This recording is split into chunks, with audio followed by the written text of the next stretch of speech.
Hello friends, आप लोग कैसे हैं। YouTube चैनल स्टडी के पर आज हम लोग डिस्कस करेंगे प्राकृतिक वनस्पति एवं वन। इसके बारे में हम लोग जानेंगे।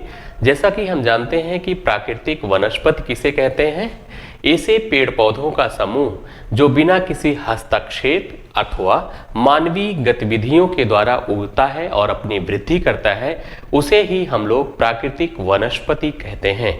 हम लोग बात करेंगे वन और वनों के प्रकार कितने पाए जाते हैं। नेक्स्ट बढ़ते हैं। वनों के प्रकार। प्रमुख वनस्पति प्रकार एवं जलवायु परिस्थिति के आधार पर भारतीय वनों को 5 मुख्य भागों में बांटा जा सकता है। हम लोग इसे 5 मुख्य भागों में बांटकर पढ़ते हैं। हम लोग बात करेंगे उष्णकटिबंधीय सदाबहार वन की। जैसे भारत में एक कलर से देख रहे हैं, पश्चिमी घाट और उत्तर पूर्वी भारत और अंडमान निकोबार द्वीप समूह में उष्णकटिबंधीय सदाबहार वन पाए जाते हैं। इसकी बात हम लोग नेक्स्ट स्लाइड पर करेंगे। भारत में सर्वाधिक वन उष्णकटिबंधीय पर्णपाती वन, जिसे मानसूनी वन या पतझड़ वन के नाम से जानते हैं, जो आप लोग येलो कलर का देख रहे हैं, सब पर्णपाती वनों का एरिया है। अगर तीसरे की बात करें उष्णकटिबंधीय मरुस्थलीय वन, जैसा राजस्थान, कुछ भाग महाराष्ट्र, कुछ भाग कर्नाटक में, कुछ भाग गुजरात में पाया जाता है।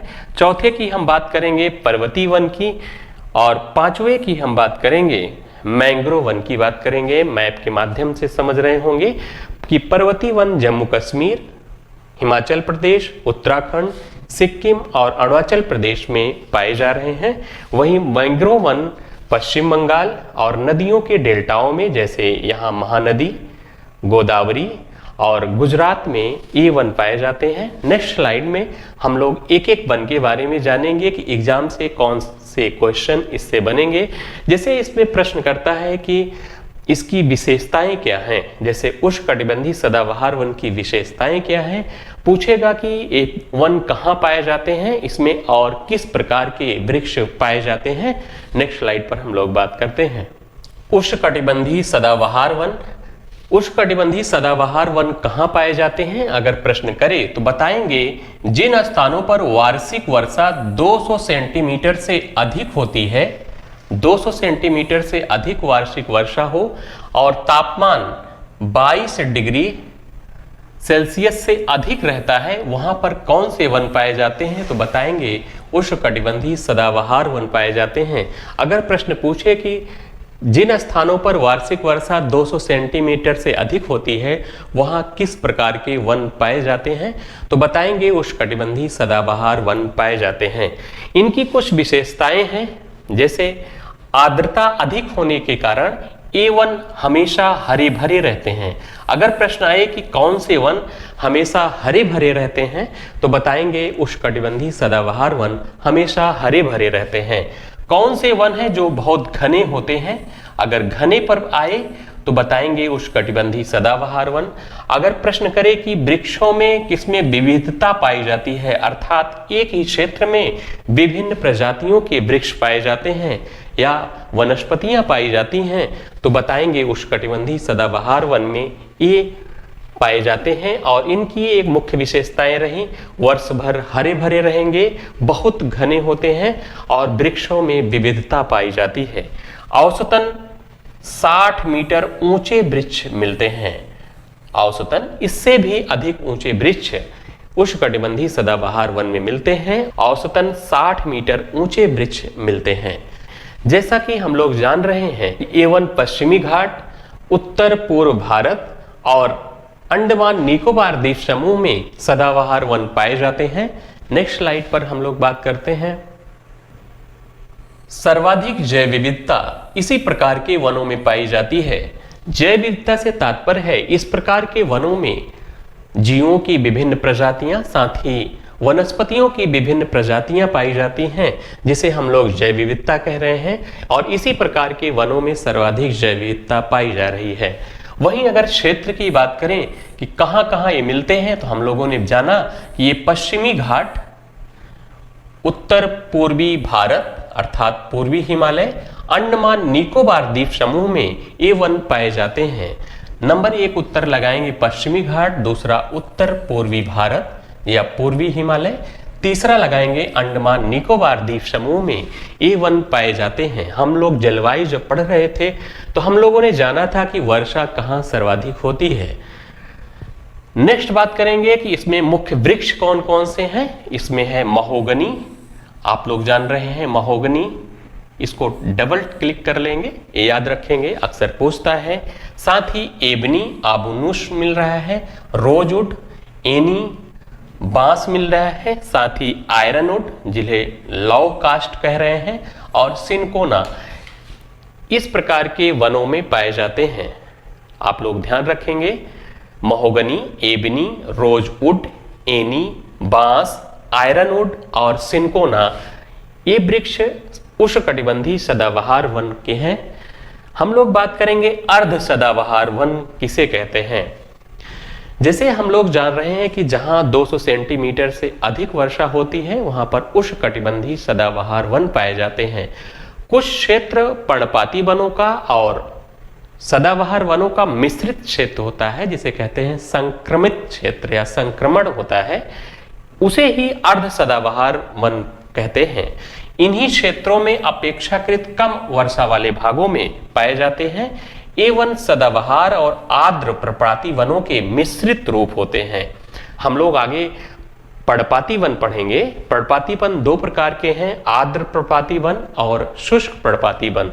तो आर्द्र पर्णपाती वन और सदाबहार के मिश्रित रूप होते हैं, ये संक्रमित क्षेत्र में पाए जाते हैं, जैसे साइडर होलक कैल के रूप में हम लोग जानते हैं। हम लोगों ने जाना वर्ष भर हरे भरे, बहुत घने और सर्वाधिक जैव विविधता इसी प्रकार के वनों में पाई जाती है।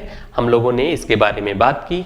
नेक्स्ट हम लोग बात करते हैं, हम लोग देख लेते हैं ये वृक्ष है महोगनी का। महोगनी भी क्या है, सदाबहार वन में आता है। सिनकोना देख रहे हैं, सिनकोना भी सदाबहार में आता है। वहीं आयरनवुड देख रहे हैं, आयरनवुड जिसे लौ कास्ट के नाम से जानते हैं, ये वन सदाबहार वन के हैं। नेक्स्ट हम बात करते हैं, ये है एबनी वृक्ष है। ये बांस देख रहे हैं और रोजवुड देख रहे हैं। देखिए इसकी लकड़ी जैसे गुलाब की तरह काटने पर दिखाई पड़ती है, इसलिए इसका नाम रोजवुड के नाम से जानते हैं।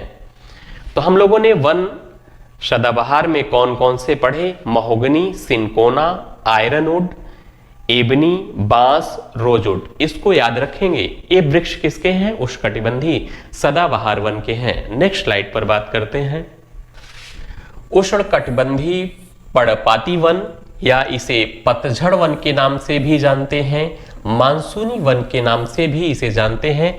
चाहे प्रश्न करे उष्णकटिबंधीय पतझड़ वन या पूछे उष्णकटिबंधीय मानसूनी वन। जिन स्थानों पर वार्षिक वर्षा 70 से 200 सेंटीमीटर के बीच होती है वहां पर पतझड़ वन पाए जाते हैं। प्रश्न करेगा कि जिन स्थानों पर वार्षिक वर्षा 70 से 200 सेंटीमीटर के बीच होती है वहां किस प्रकार के वन पाए जाते हैं, तो आप बताएंगे पतझड़ वन या मानसूनी वन या पर्णपाती वन पाए जाते हैं। अगर प्रश्न करें कि भारत में सर्वाधिक क्षेत्रफल पर किस प्रकार के वन पाए जाते हैं, तो सर्वाधिक क्षेत्रफल पर पर्णपाती वन पाए जाते हैं। सर्वाधिक क्षेत्रफल पर पाए जाने वाला वन कौन है, तो बताएंगे पर्णपाती वन है। जल की उपलब्धता के आधार पर ये वन दो प्रकार के होते हैं, इसे हम दो प्रकार में बांट के पढ़ सकते हैं। जल की उपलब्धता के आधार पर एक तो पढ़ेंगे उष्णकटिबंधीय आर्द्र पर्णपाती वन जहां अपेक्षाकृत ज्यादा वर्षा होती है, उष्णकटिबंधीय शुष्क पर्णपाती वन जहां अपेक्षाकृत कम वर्षा होती है। तो सबसे पहले हम देखते हैं उष्णकटिबंधीय पर्णपाती वन देखते हैं। हम लोग बात करेंगे पर्णपाती वन की। पर्णपाती वन दो प्रकार के हैं, एक हम लोग पढ़ते हैं उष्णकटिबंधीय आर्द्र पर्णपाती वन और एक पढ़ते हैं उष्णकटिबंधीय शुष्क पर्णपाती वन। जहां वार्षिक वर्षा 100 से 200 सेंटीमीटर के बीच होती है वहां पर उष्णकटिबंधीय आर्द्र पर्णपाती वन पाए जाते हैं। और ये पाए कहां जाते हैं, तो मध्य प्रदेश में, तमिलनाडु में पाए जाते हैं, ओडिशा, झारखंड, छत्तीसगढ़ और उत्तर प्रदेश में पाए जाते हैं। आप देख रहे हैं भारत के बड़े क्षेत्रफल पर पर्णपाती वन पाए जा रहे हैं। भारत के सर्वाधिक क्षेत्रफल पर अगर पूछे किस प्रकार के वन पाए जाते हैं, तो बताएंगे पर्णपाती वन या पतझड़ वन या मानसूनी वन पाए जाते हैं। दूसरे नंबर पर हम बात करेंगे उष्णकटिबंधीय शुष्क पर्णपाती वन, जहां वर्षा आर्द्र पर्णपाती वन की अपेक्षा कम होती है। जैसे वार्षिक वर्षा 70 से 100 सेंटीमीटर के बीच होती है, वहां पर शुष्क पर्णपाती वन पाए जाते हैं, जिसमें आता है आम, बरगद, पीपल, महुआ, नीम, पलाश इत्यादि वृक्ष आते हैं। हम लोगों ने बात किया सदाबहार वन की, साथ ही बात किया पतझड़ वन या पर्णपाती वन या मानसूनी वन की। नेक्स्ट हम लोग बात करते हैं उष्णकटिबंधीय मरुस्थलीय वन, इसे कांटेदार वन के नाम से भी जानते हैं। कांटेदार वन, कांटेदार वन के नाम से भी इसे जानते हैं मरुस्थलीय वन को। जहां वार्षिक वर्षा 50 सेंटीमीटर से कम होती है, वहां पर मरुस्थलीय वन पाए जाते हैं। मरुस्थलीय वन की विशेषताएं क्या होती हैं, विशेषताओं से भी प्रश्न करता है। जैसे वृक्षों की जो छाल होगी वो मोटी होती है। छोटी पत्तियां किस प्रकार के वृक्षों में पाई जाती हैं, तो बताएंगे मरुस्थलीय वन। कांटे जो वन होते हैं, कांटे होते हैं वनों में। जड़ें लंबी होती हैं।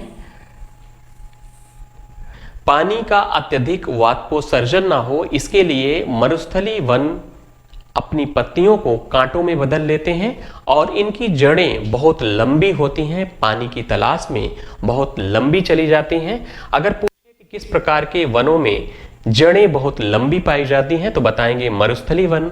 और कांटे किस प्रकार के वृक्षों में पाए जाते हैं, तो मरुस्थलीय वन। कारण है कि पत्तियां ज्यादा होती हैं, पत्तियां चौड़ी होती हैं, तो वो वाष्पोत्सर्जन ज्यादा करती हैं। पानी को बचाए रखने के लिए वो अपनी पत्तियों को अधिकतर वृक्ष कांटों में बदल लेते हैं और पत्तियां छोटी मिलेंगी और इनकी छाल मोटी पाई जाती है। मुख्य वृक्षों की अगर बात करें तो खेजड़ी, रोहिड़ा, कीकर, कैर, फोग, नागफनी, बबूल और खजूर मरुस्थलीय वनों की श्रेणी में आते हैं। खेजड़ी, रोहिड़ा, कीकर, कैर, फोग, नागफनी, बबूल और खजूर को रखा गया है। वहीं अगर बात करें किस क्षेत्रों में मरुस्थलीय वन पाए जाते हैं, अगर इसकी बात करें तो पश्चिमी राजस्थान, उत्तरी पश्चिमी गुजरात और पश्चिमी पंजाब, हरियाणा में इस प्रकार के वृक्ष मिलते हैं। जैसे आप लोग पिक्चर के माध्यम से देख रहे हैं राजस्थान, वहीं हिस्सा किसका है, गुजरात का। वहीं कुछ महाराष्ट्र, कुछ भाग कर्नाटक में इस प्रकार के वृक्ष पाए जा रहे हैं। नेक्स्ट स्लाइड पर हम लोग बात करते हैं। जैसे अगर वृक्षों की बात करें तो खेजरी पाया जा रहा है जो मरुस्थलीय वनों की श्रेणी में आता है। वहीं कीकर पाया जा रहा है। कीकर के बाद आप देख रहे हैं नागफनी भी मरुस्थलीय वन की श्रेणी में आते हैं। अगर नेक्स्ट हम लोग बात करें कैर देख रहे हैं, कैर का वृक्ष है, बबूल है। ये अपनी पत्तियों को कांटों में बदल लेते हैं और पत्तियां छोटी पाई जाती हैं, कांटे युक्त पाई जाती हैं। इन वृक्षों की छाल मोटी होती है और जड़ें काफी लंबी होती हैं। पानी की तलाश में ये लंबी चली जाती हैं। अगर इस तरह की विशेषताओं को देकर प्रश्न करें तो आप उत्तर क्या बताएंगे, मरुस्थलीय वन या कांटेदार वन। नेक्स्ट बात करते हैं मैंग्रोव वन। नेक्स्ट बात करेंगे मैंग्रोव वन, जिसे ज्वारी वन के नाम से या डेल्टाई वन, क्योंकि डेल्टाई क्षेत्रों में पाए जा रहे हैं। दलदली वन, क्योंकि दलदली भूमि में पाए जाते हैं। और लवणी वन, क्योंकि लवणी भूमि या जल में पाए जाते हैं, इसीलिए इसे लवणी वन के नाम से भी जानते हैं। मैंग्रोव वन को विभिन्न नामों से जाना जाता है, आप लोग ध्यान रखेंगे। ये वन खारे पानी अथवा अर्ध खारे पानी में पाए जाते हैं। अक्सर ये समुद्र के तटीय क्षेत्रों में पाए जाते हैं और वहां भी पाए जाते हैं जहां नदियां समुद्र में गिर रही होती हैं और अपना डेल्टा का निर्माण करती हैं, तो उन डेल्टाई क्षेत्रों में भी ये वन पाए जाते हैं। हम यह भी कह सकते हैं मीठे पानी और खारे पानी का जहां मिश्रण होता है वहां भी ये वन पाए जाते हैं। खारे पानी और मीठे पानी का मिश्रण कहाँ होता है, जहां नदियां आकर समुद्र में गिरती हैं, उन डेल्टाई क्षेत्रों में जहां अर्ध खारा पानी होता है वहां भी ये वन पाए जाते हैं। हम लोग जानते हैं कि इनकी दो जड़ें होती हैं, एक तो भूमि के अंदर होती हैं भूमिगत जड़ें, एक जड़ें वायवीय जड़ें होती हैं जिनसे ये श्वसन करते हैं और ये बहुत ज़्यादा जमीन को जकड़े रहती हैं, घनी रहती हैं, मजबूत होती हैं। इसलिए इन वनों को चक्रवातों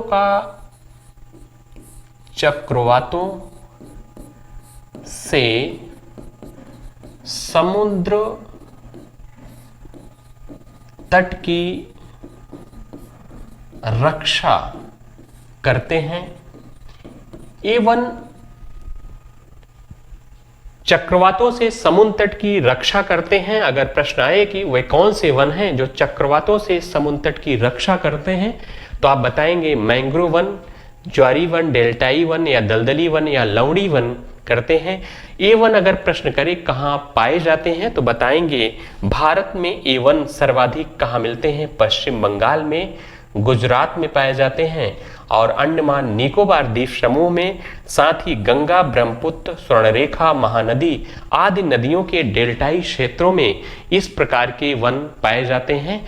मैप के माध्यम से समझ रहे होंगे पश्चिम बंगाल में पाए जा रहे हैं, गुजरात में पाए जा रहे हैं और साथ ही अंडमान निकोबार द्वीप समूह में भी ये वन पाए जाते हैं और साथ ही गंगा, ब्रह्मपुत्र, स्वर्णरेखा, महानदियां आदि नदियों के डेल्टाई क्षेत्रों में भी ये वन पाए जाते हैं। इसीलिए तो इन वनों का नाम डेल्टाई वन भी रखा गया है।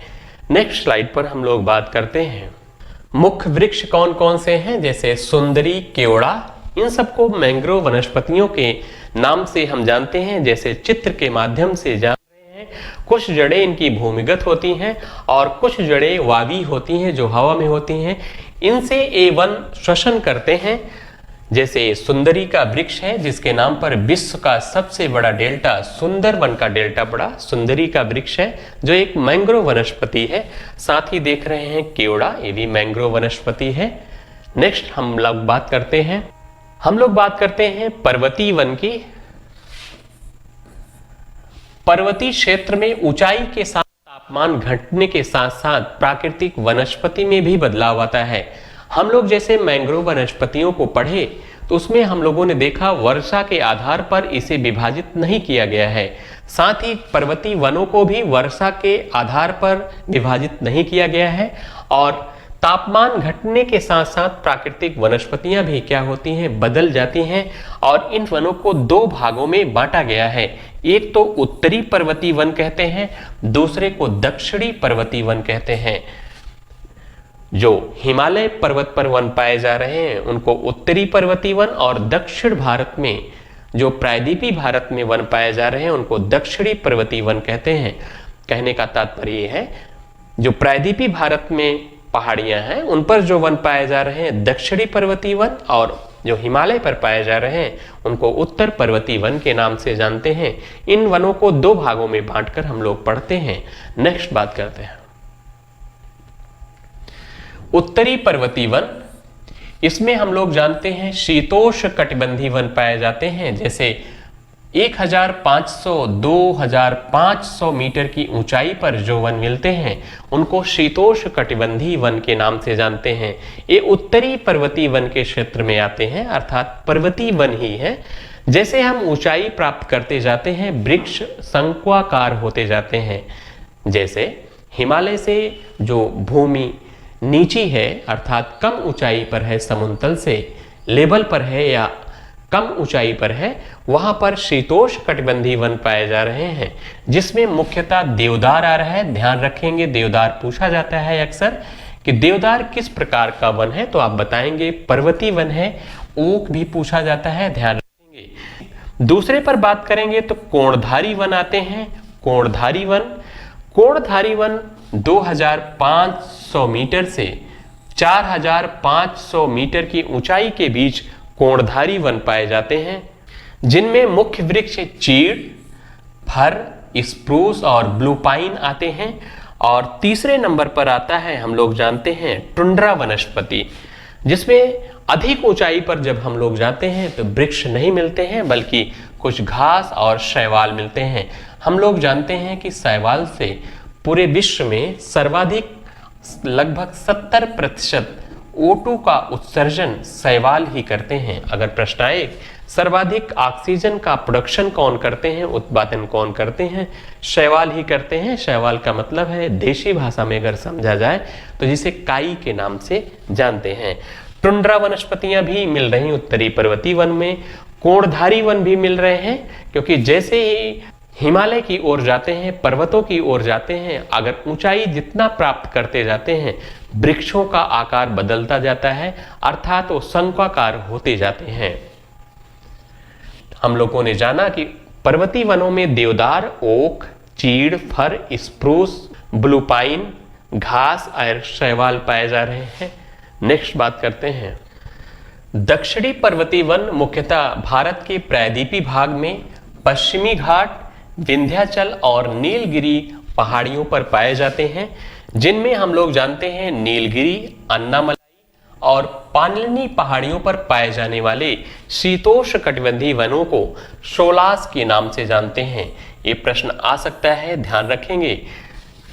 सबको मिलाकर क्या कहा जा रहा है, दक्षिणी पर्वतीय वन पश्चिमी घाट, विंध्याचल और नीलगिरी पर्वत श्रृंखलाओं पर जो वन पाए जाते हैं इनको मुख्यतः हम लोग दक्षिणी पर्वतीय वन कहते हैं प्रायद्वीपीय भारत के। और जो नीलगिरी, अन्नामलाई और पालनी पहाड़ियों के आसपास वाले शीतोष्णकटिबंधीय वनों को किस नाम से जाना जाता है, तो बताएंगे शोलास के नाम से जाना जाता है। पर्वतीय वनों में अगर वृक्ष की बात करें तो इसमें भोजपत्र आता है, चीड़ आता है, देवदार और फर आते हैं। ये वृक्ष भी याद रखेंगे। भोजपत्र कई बार पूछा है, देवदार को भी पूछा है, चीड़ को भी पूछा है, ध्यान रखेंगे। नेक्स्ट हम बात करते हैं, जैसा कि हम लोग देख रहे हैं देवदार का वृक्ष है, पहाड़ी क्षेत्रों में पाया जाता है, इंपॉर्टेंट है, ध्यान रखेंगे। वहीं चीड़ को भी प्रश्न बनाता है, चीड़ किस प्रकार के वन है, तो पर्वतीय वन बताएंगे। ब्लू पाइन नाम से ही जान रहे हैं, ब्लू कलर का दिखाई पड़ रहा है, ब्लू पाइन भी पर्वतीय वन के क्षेत्र में आता है। वहीं अगर बात करें स्प्रूस की, स्प्रूस आप लोग देख रहे हैं कि ऊंचाई प्राप्त करने पर एक कोणधारी हो गए हैं, जैसे ज्यादा ऊंचाई पर A1 पाए जाते हैं इसलिए कोण के रूप में दिखाई पड़ रहे हैं। वहीं ओक भी देख रहे हैं, फर भी देख रहे हैं, इनका आकार देख रहे हैं, त्रिभुजाकार टाइप हो जाता है, अर्थात कोण के रूप में हो जाते हैं। और देख रहे हैं भोजपत्र, इनकी पत्तियां जैसे लगता है कि चौड़ी ज्यादा होती हैं, आप भोजन कर सकते हैं, इसलिए इनका नाम भोजपत्र के नाम से हम जानते हैं। हम लोगों ने पर्वतीय वनों में देखा, भोजपत्र देखा, फर देखा, ओक देखा, स्प्रूस देखा, ध्यान रखेंगे, साथ ही देखा देवदार, चीड़ और ब्लू पाइन। ये क्या है, पर्वतीय वन है। इनसे अक्सर प्रश्न पूछे जाते हैं कि ये वृक्ष निम्न में किस प्रकार के वन हैं, तो आप लोग बताएंगे कि ये पर्वतीय वन की श्रेणी में आते हैं। साथ ही देवदार, चीड़, ब्लू पाइन, स्प्रूस, ओक, फर और भोजपत्र। नेक्स्ट हम बात करते हैं, प्रमुख वृक्षों की कुछ विशेषताएं हैं। कुछ वृक्ष हैं जिनकी कुछ विशेषताएं हैं। जैसे बात करें अगर चीड़ की, मुख्यतः उत्तराखंड में पाया जाता है। इस पेड़ से रेजिन प्राप्त किया जाता है, जो तारपीन का तेल बनाने में, साबुन, कॉस्मेटिक सामान बनाने में उपयोग किया जाता है। ध्यान रखेंगे, चीड़ से भी प्रश्न इस प्रकार से भी आ सकता है। वहीं अगर तेंदू की बात की जाए, ये वृक्ष मध्य प्रदेश, झारखंड, छत्तीसगढ़, ओडिशा, आंध्र प्रदेश में पाए जाते हैं। इस वृक्ष की पत्तियां बीड़ी बनाने के काम आती हैं। बीड़ी बनाने में किस पेड़ की पत्तियां काम आती हैं, तो बताएंगे तेंदू की पत्तियां आती हैं।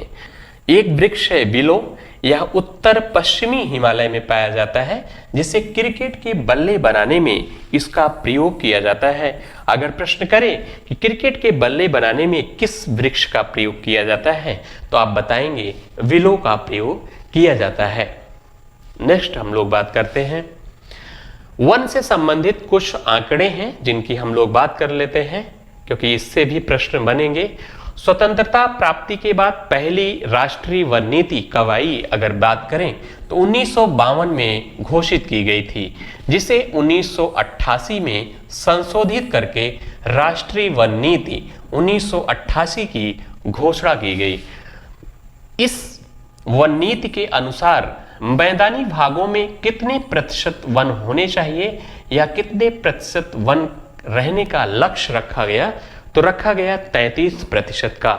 वहीं पहाड़ी क्षेत्रों में 67% भूभाग पर लक्ष्य रखा गया कि वन होने चाहिए न्यूनतम रूप में। वहीं अगर दूसरी बात करें, हम लोगों ने जाना कि राष्ट्रीय वन नीति के अनुसार मैदानी भागों में कितने प्रतिशत पर वन होने चाहिए, 33% भूभाग पर वन होने चाहिए। वहीं पहाड़ी भागों में, पहाड़ी क्षेत्रों में अर्थात पर्वतों में कितने प्रतिशत भूभाग पर वन होने चाहिए, तो 67% भूभाग पर वन होने चाहिए। वहीं अगर बात करें भारत वन स्थित रिपोर्ट ISFR की, तो भारत सरकार के पर्यावरण, वन और जलवायु परिवर्तन मंत्रालय के तहत भारतीय वन सर्वेक्षण FSI द्वारा प्रति 2 वर्षों पर एक रिपोर्ट प्रकाशित करता है कि कहां पर सर्वाधिक वन पाए जाते हैं, कहां प्रतिशत में पाए जाते हैं, कहां पर वृद्धि कम हुई है इन 2 वर्षों में, किन राज्यों में, उसके आंकड़े को प्रस्तुत करता है। क्षेत्रफल के अनुसार वनावरण वाले राज्य, अगर क्षेत्रफल की दृष्टि से प्रश्न करेगा कि क्षेत्रफल की दृष्टि से सर्वाधिक वन किस राज्य में पाए जाते हैं, तो आप बताएंगे सबसे अधिक वन मध्य प्रदेश में पाए जाते हैं और दूसरे नंबर पर अरुणाचल प्रदेश, तीसरे नंबर पर छत्तीसगढ़ आता है। आप लोग याद रखेंगे क्षेत्रफल की दृष्टि से सबसे ज्यादा वन कहां पाए जाते हैं, तो बताएंगे मध्य प्रदेश में पाए जाते हैं, दूसरे नंबर पर अरुणाचल प्रदेश, तीसरे पर छत्तीसगढ़ आता है। अगर सबसे कम वन की बात करें, किस राज्य में क्षेत्रफल की दृष्टि से सबसे कम वन पाए जाते हैं, तो सबसे कम वन कहां पाए जाते हैं, तो सबसे कम पाया जाता है हरियाणा में, उसके बाद पंजाब, तीसरा आता है गोवा। आप लोग ध्यान रखेंगे सबसे ज्यादा वन मध्य प्रदेश में और सबसे कम वन हरियाणा में पाए जाते हैं। वहीं प्रतिशत के अनुसार वनावरण वाले राज्य की बात करें, तो प्रतिशत के अनुसार सर्वाधिक वनावरण वाला राज्य कौन सा है, तो प्रतिशत के अनुसार सर्वाधिक वन मिजोरम में, दूसरे नंबर पर अरुणाचल प्रदेश और तीसरे नंबर पर मेघालय आता है। यहां प्रतिशत से तात्पर्य है कि मिजोरम में प्रतिशत के अनुसार सर्वाधिक वन पाए जाते हैं। मिजोरम में, जैसे एग्जाम्पल दूं कि मिजोरम के 1 हेक्टेयर में 1000 वृक्ष पाए जाते हैं, वहीं मध्य प्रदेश में 1 हेक्टेयर में 500 वृक्ष पाए जाते हैं। तो किसका प्रतिशत ज्यादा हुआ, मिजोरम का, अर्थात भूमि कम वनों की संख्या अर्थात वृक्षों की संख्या ज्यादा मिजोरम में है और सबसे ज्यादा भूमि पर वन मध्य प्रदेश में पाए जाते हैं। ये दोनों आंकड़े याद रखेंगे। नेक्स्ट बढ़ते हैं। भारत में मैंग्रोव वन अगर पूछे, मैंग्रोव वन मतलब ज्वारी वन, डेल्टाई वन, दलदली वन या लवणी वन के नाम से इसे जानते हैं। ये वन सर्वाधिक कहाँ पाए जाते हैं, तो सबसे ज्यादा पाए जाते हैं सर्वाधिक पश्चिम बंगाल में पाए जाते हैं, दूसरे नंबर पर गुजरात आता है, तीसरे नंबर पर अंडमान निकोबार द्वीप समूह आता है। मैंग्रोव वनस्पतियां सर्वाधिक कहां पाई जाती हैं, तो बताएंगे पश्चिम बंगाल में पाई जाती हैं, दूसरे नंबर पर आता है गुजरात, तीसरे पर आता है अंडमान निकोबार द्वीप समूह। नेक्स्ट हम लोग बात करते हैं पौधों के पाए जाने की प्रकृति के आधार पर भी कुछ प्रश्न बनते हैं, इनको हम लोग देख लेते हैं। जैसे जलोद्भिद या हाइड्रोफाइट्स, जैसे नाम से ही जान रहे हैं जलोद्भिद, ऐसे पौधे जो जल में उगते हैं उन्हीं को जलोद्भिद या हाइड्रोफाइट्स के नाम से जानते हैं। जो पौधे जल में उगते हैं उनकी जड़ें कम होती हैं या अविकसित होती हैं या अनुपस्थित पाई जाती हैं, क्योंकि जड़ें हम लोग जानते हैं खनिज लवण और जल को अवशोषित करने का काम करती हैं। लेकिन जो जलीय पौधे होते हैं इनमें जड़ें कम विकसित अथवा अनुपस्थित होती हैं, पौधे बहुवर्षीय होते हैं। जैसे जलकुंभी, सिंघाड़ा, नीलकमल को हम लोग जानते हैं, ये क्या है, जलोद्भिद या हाइड्रोफाइट्स हैं। अगर प्रश्न आए कि निम्न में कौन सा पौधा हाइड्रोफाइट्स है, तो बताएंगे जलकुंभी, सिंघाड़ा, नीलकमल। वही बात करें अगर लवणोद्भिद या हाइलोफाइट्स, ऐसे पौधे जो लवणी मिट्टी और लवणी जल में पाए जाने वाले पौधे हैं, उनको हम लोग लवणोद्भिद या हाइलोफाइट्स के नाम से जानते हैं। जैसे हम लोग जानते हैं कि मैंग्रोव वनस्पतियों में भूमिगत एवं वावी जड़ें पाई जाती हैं। वावी जड़ें क्या करती हैं, इनमें छिद्र होते हैं। ये जड़ें दलदल से बाहर निकलकर श्वसन करने का कार्य करती हैं। और लवणोद्भिद या हाइलोफाइट्स में इन मैंग्रोव वनस्पतियों को रखा गया है। अगर प्रश्न करें कि मैंग्रोव वनस्पतियां किस प्रकार की हैं, लवणोद्भिद हैं, तो बताएंगे लवणोद्भिद हैं या हाइलोफाइट्स इंग्लिश में पूछे। नेक्स्ट हम लोग बात करते हैं मरोद्भिद या शुष्कोद्भिद, जिसको जेरोफाइट्स कहते हैं। शुष्क स्थानों पर उगने वाले पौधे, जिन स्थानों में पानी बहुत कम पाया जाता है और जड़ें अधिक विकसित होती हैं। किस प्रकार के पौधे में जड़ें अधिक विकसित होती हैं? हम लोगों ने जाना था मरुस्थलीय वनों में जड़ें अधिक विकसित होती हैं। उनको पौधों को मरोद्भिद, शुष्कोद्भिद या जेरोफाइट्स के नाम से जानते हैं। अधिकांश पौधों में तना प्रायः छोटा होता है, काष्ठीय होता है, मजबूत होता है, शुष्क, कठोर तथा मोटी छाल से ढका होता है। अधिकांश पौधों की पत्तियां कांटों का रूप ले लेती हैं ताकि अधिक वाष्पोत्सर्जन न हो, पानी की कमी को बचाया जा सके। जैसे इसमें पौधे आते हैं नागफनी, बबूल, खजूर और खेजड़ी को हम लोग जानते हैं। तो मरुस्थलीय पौधे को ही मरोद्भिद या शुष्कोद्भिद, जेरोफाइट्स के नाम से हम लोग जानते हैं। नेक्स्ट बढ़ते हैं मध्योद्भिद या मेसोफाइट्स। ना बहुत ही शुष्क ना ही बहुत आर्द्र भूमि में पाए जाने वाले पौधे को ही हम लोग मध्योद्भिद या मेसोफाइट्स के नाम से जानते हैं। इसमें साग, झाड़ी, वृक्ष, सभी प्रकार के वृक्ष पाए जाते हैं, जैसे गेहूं, मक्का, आम इत्यादि मध्योद्भिद या मेसोफाइट्स में आते हैं।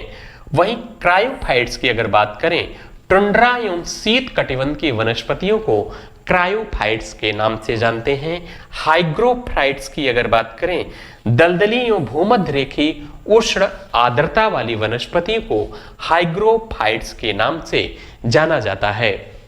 नेक्स्ट बात करते हैं, हम लोग कुछ क्वेश्चन की प्रैक्टिस करेंगे, इससे पता चलेगा कि कितना सीखा।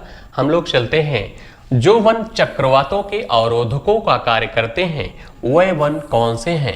ऐसे वन जो चक्रवात आते हैं समुद्र में, उनसे तटीय क्षेत्रों की रक्षा करने का काम करते हैं, वह कौन से वन हैं?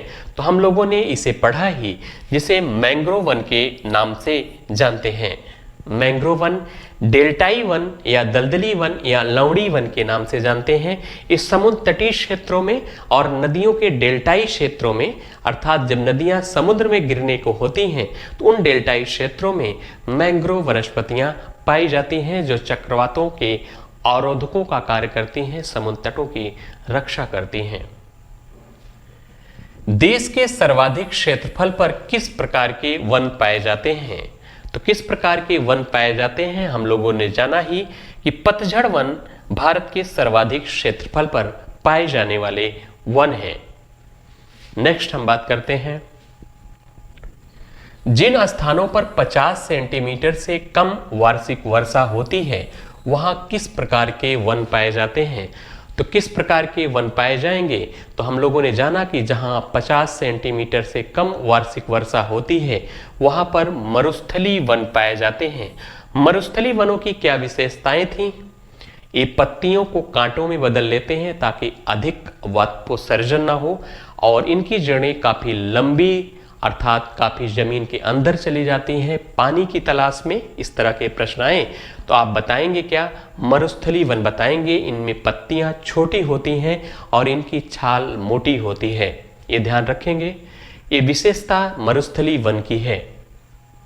वहीं चौथे नंबर पर चंदन, आंवला, महुआ, आम और सागौन आदि प्रजातियों के वृक्ष किस प्रकार के वन में पाए जाते हैं? उष्णकटिबंधीय सदाबहार वन, आर्द्र पर्णपाती वन, शुष्क पर्णपाती वन और मरुस्थलीय वन। तो हम लोग जानेंगे कि शुष्क पर्णपाती वन में चंदन, आंवला, महुआ, आम और सागौन आदि प्रजातियों के वृक्ष पाए जाते हैं। निम्न में किस राज्य में वनों का क्षेत्रफल सर्वाधिक है? हम लोगों ने जाना क्षेत्रफल के अनुसार वन किस राज्य में सर्वाधिक पाए जाते हैं। तो अरुणाचल प्रदेश। तो उत्तर क्या है इसका? मध्य प्रदेश में पाए जाते हैं। अगर प्रतिशत पे पूछेगा तो आप बताएंगे मिजोरम में पाए जाते हैं। अगर प्रतिशत में प्रश्न आए कि प्रतिशत के अनुसार सर्वाधिक वन किस राज्य में पाए जाते हैं, तो मिजोरम। अगर क्षेत्रफल पूछेगा तो आप बताएंगे मध्य प्रदेश। नेक्स्ट चलते हैं। भारत का सुंदरवन उदाहरण है। तो सुंदरवन किसका उदाहरण है? तो हम लोग जानते हैं सुंदरी वृक्ष मैंग्रोव वनस्पतियां में पाई जाती हैं। तो इसमें उत्तर क्या है? ज्वारी वन है। ज्वारी वन को विभिन्न नामों से हम लोग जानते हैं। हम लोग इसे मैंग्रोव वन के नाम से भी जानते हैं, साथ ही इसे दलदली वन के नाम से जानते हैं, साथ ही इसे डेल्टाई वन के नाम से भी जानते हैं और इसे ज्वारी वन के नाम से भी जानते हैं। उत्तर चाहे जो आए तो उत्तर क्या होगा? मैंग्रोव वन ही होगा। सुंदरवन प्रश्न पूछा था तो है क्या? ज्वारी वन। नेक्स्ट बढ़ते हैं। भारत के सर्वाधिक महत्वपूर्ण व्यावसायिक वन हैं। सबसे महत्वपूर्ण व्यावसायिक वन कौन है? उष्णकटिबंधीय सदाबहार वन, उष्णकटिबंधीय पतझड़ वन, उष्णकटिबंधीय अर्ध सदाबहार वन। तो उष्णकटिबंधीय पतझड़ वन सर्वाधिक व्यावसायिक वनों में आते हैं क्योंकि इनकी लकड़ियां बहुत कीमती होती हैं जिनसे व्यवसाय किया जाता है, विभिन्न प्रकार के फर्नीचर आदि बनाए जाते हैं। इसलिए ये वन व्यावसायिक दृष्टि से बड़े महत्वपूर्ण हैं। नेक्स्ट हम बात करते हैं। निम्न में से कौन सा वृक्ष समुद्र तल से सर्वाधिक ऊंचाई पर पाया जाता है? सर्वाधिक ऊंचाई पर कौन सा वृक्ष पाया जाता है? तो हम लोगों ने पढ़ा ही पर्वतीय वन। ऐसे वृक्ष जो पर्वतों पर पाए जाते हैं उनकी ऊंचाई ऑटोमेटिक समुद्र तल से ऊंची होगी। तो हम लोगों ने पढ़ा देवदार, चीड़ भी फिलहाल पढ़ा, लेकिन देवदार सर्वाधिक ऊंचाई प्राप्त करता है। तो समुद्र तल से सर्वाधिक ऊंचाई पर आपको देवदार का वृक्ष पाया जाता है। नेक्स्ट क्वेश्चन की ओर बढ़ते हैं। निम्न में कौन सा वृक्ष उष्णकटिबंधीय आर्द्र पतझड़ वनों में नहीं आता है? उष्णकटिबंधीय आर्द्र पतझड़ वनों में नहीं आता है। साल, सागौन, शीशम, महोगनी। ये महोगनी नहीं आता है, बाकी सभी क्या है? पतझड़ वन के एग्जाम्पल हैं। किसके हैं? पतझड़ वन के एग्जाम्पल हैं। साथ ही महोगनी क्या है? तो महोगनी सदाबहार वन का उदाहरण है। सदाबहार वन किसमें आता है? सदाबहार वन उसे कहते हैं जहां वार्षिक वर्षा 200 सेंटीमीटर से अधिक होती है और ये हमेशा हरे भरे होते हैं। महोगनी याद रखेंगे, सदाबहार वन। नेक्स्ट बढ़ते हैं। भारत में चंदन की लकड़ी के वन सर्वाधिक कहां पाए जाते हैं? तो सर्वाधिक वन चंदन की लकड़ी के नीलगिरी की पहाड़ियों में पाए जाते हैं। नीलगिरी की पहाड़ियों में चंदन की लकड़ी के वन सर्वाधिक पाए जाते हैं। नेक्स्ट क्वेश्चन की ओर हम लोग बढ़ते हैं। भारत के किस भौतिक प्रदेश में उष्णकटिबंधीय से लेकर अल्पाइन प्रकार की वनस्पतियां मिलेंगी? तो दक्षिण का पठार, हिमालय पर्वत श्रृंखला। तो यही उत्तर है कि हिमालय पर्वत श्रृंखला पर उष्णकटिबंधीय से लेकर अल्पाइन प्रकार की वनस्पतियां पाई जाती हैं। हम लोग नेक्स्ट वीडियो में पुनः मिलते हैं। Thank you.